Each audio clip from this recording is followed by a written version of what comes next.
Hong Kong, though, is tense this morning after police fired tear gas to evict hundreds of protesters who'd earlier stormed and ransacked the city's parliament.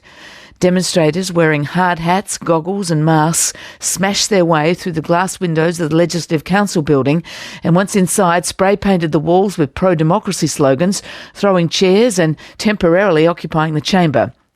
The city was marking the 22nd anniversary of the British handover to China when the protests turned violent. Chris Patten, who served as Hong Kong's final governor while it was still a British colony, has urged Britain to take a much tougher line with China amid fears it's increasing its influence in Hong Kong. We bang on about a golden age in relations with China, even while the Chinese calmly say that the joint declaration doesn't exist anymore. No, we should take a much firmer line, and we're honour bound to stand up for freedom in Hong Kong, the freedoms we promised people for years. That's the former Hong Kong Governor Chris Patten speaking on the BBC. Well, Stephen Tsang is Director of the China Institute in the School of Oriental and African Studies at the University of London. He joins us from Nottingham. Stephen Tsang, welcome to RN Breakfast. Good morning. Would you be worried, do you think people will be worried now that a protest like this might provoke a more forceful response from the Chinese government? Well, in general terms, I am opposed to the use of violence in Hong Kong on both sides. But on this occasion, the police being able to clear the demonstrators out from the Legislative Council building on balance is a good positive development. It reduces the risk that the Chinese government feels that it may have to directly interfere. And that's really the last thing we want to see to happen in Hong Kong. What would directly interfering mean, do you think, Stephen? Would it mean just taking a firmer stand? Would it mean sending in the army? What might it look like? Oh, we are a long way from China sending in or deploying the People's Liberation Army. They don't actually need to send them in because the People's Liberation Army has a garrison physically in Hong Kong and not very far away from where all these actions were happening yesterday.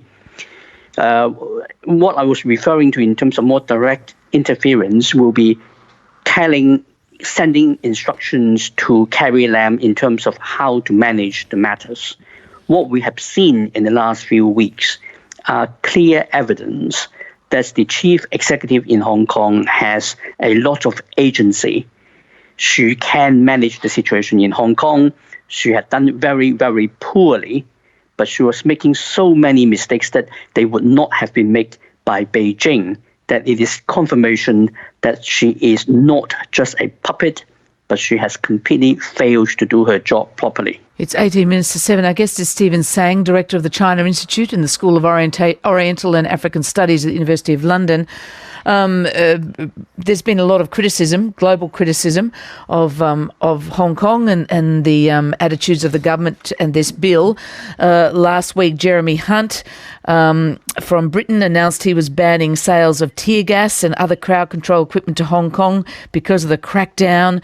China isn't taking this very well. The Foreign Ministry spokesperson basically have told them to butt out and reminded them that they no longer have responsibility for Hong Kong. Should Britain get involved? What do you think? How much agency does Britain have in Hong Kong anymore? Well, the United Kingdom has signed the Sino-British Joint Agreement over the future of Hong Kong, which is meant to guarantee that Hong Kong will retain its way of life and its system for 50 years after 1997 until 2047.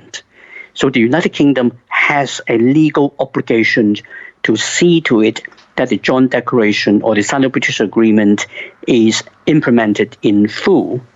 The Chinese government's earlier statement that the agreement is no longer valid, that is now just a historical document, is against everything in the international law, and the UK should and must hold China to account to this agreement. Stephen Tsang, thank you very much for joining us. You're welcome. Stephen Tsang is the Director of the China Institute in the School of Oriental and African Studies at the University of London.